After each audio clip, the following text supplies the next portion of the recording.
नमस्कार, आप सुन रहे हैं जांबा लाइव न्यूज के साथ। आज का मुख्य समाचार बात करते हैं पीएमसी बैंक व बड़ी खबरों की। संजय राउत की पत्नी तक पहुंचे इंडी, पीएमसी बैंक मामले में होगी पूछताछ।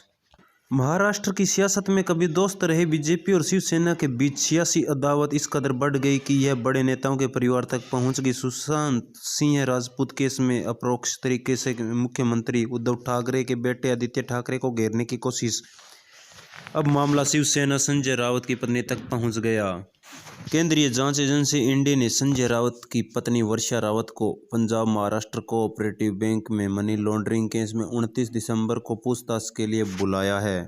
ईडी की ओर से उन्हें यह तीसरा समन है। इससे पहले 2 बार भेजे गए समन में वर्षा राउत ने स्वास्थ्य कारणों का हवाला दिया। यह समन मनी लॉन्ड्रिंग एक्ट के उल्लंघन के तहत पूछताछ के लिए भेजा गया है।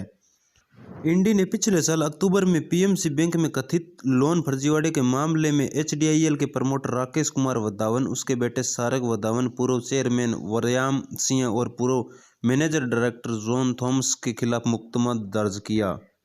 इस मामले में ईडी ने मुंबई पुलिस की आर्थिक अपराध शाखा की ओर से दर्ज एफआईआर का संज्ञान लेते हुए कार्रवाई की थी। एफआईआर में कहा कि पीएमसी बैंक को 4,355 करोड़ का नुकसान हुआ है। महाराष्ट्र में दोनों दलों के बीच यह सियासी अदावत को जुबानी हमलों के अलावा जांच एजेंसियों के जरिए भी लड़ा जा रहा है। एक और मुख्यमंत्री उद्धव ठाकरे कहते हैं कि वह हाथ धोकर पीछे पड़ेंगे, तो दूसरी ओर उनकी सरकार ने भी केंद्रीय जांच एजेंसियों को जवाब देने के लिए कदम उठाए। राज्य की जांच एजेंसियों को सक्रिय किया गया। कुछ दिन पहले इस लड़ाई की आंच महाराष्ट्र के पूर्व मुख्यमंत्री देवेंद्र फडणवीस तक भी पहुंची और महाविकास अघाड़ी सरकार ने फडणवीस को ड्रीम प्रोजेक्ट जलयुक्त शिवार योजना में हुए कथित घोटाले की जांच के लिए एसआईटी का गठन किया। एसआईटी ने अपनी रिपोर्ट देने के लिए 6 माह का वक्त दिया गया। फडणवीस के खास गिरीश महाजन के करीबियों पर कार्रवाई की गई। भाईचंद हीराचंद राय सोनी क्रेडिट सोसाइटी पर महाराष्ट्र पुलिस की आर्थिक अपराध शाखा ने छापामारी की। इस क्रेडिट सोसाइटी में कथित घोटाला होने की बात कही गई। ईडी की इस कार्रवाई पर शिवसेना सांसद संजय राउत ने बीजेपी का नाम लिए बिना कहा कि अगर आपने आज ये काम शुरू किया है, हम इसे खत्म करना जानते हैं। कुल मिलाकर दोनों दल अब एक दूसरे को समर्थकों पर अपनी ताकत का इस्तेमाल करने से बाज नहीं आ रहे। आर्किटेक्ट अनव्य नाइक और उनकी मां की आत्महत्या के मामले में जब अर्बन गोस्वामी की गिरफ्तारी हुई तो बीजेपी के सीधे उद्धव ठाकरे पर हमला बोल दिया। पूरी बीजेपी ठाकरे को सोनिया सेना बताते हुए तुली हुई थी। इस कदम पर तुलना आपातकाल से भी की गई। इस मामले में दोनों दलों के बीच चल रही लड़ाई में आग में घी देने का काम कर रही थी।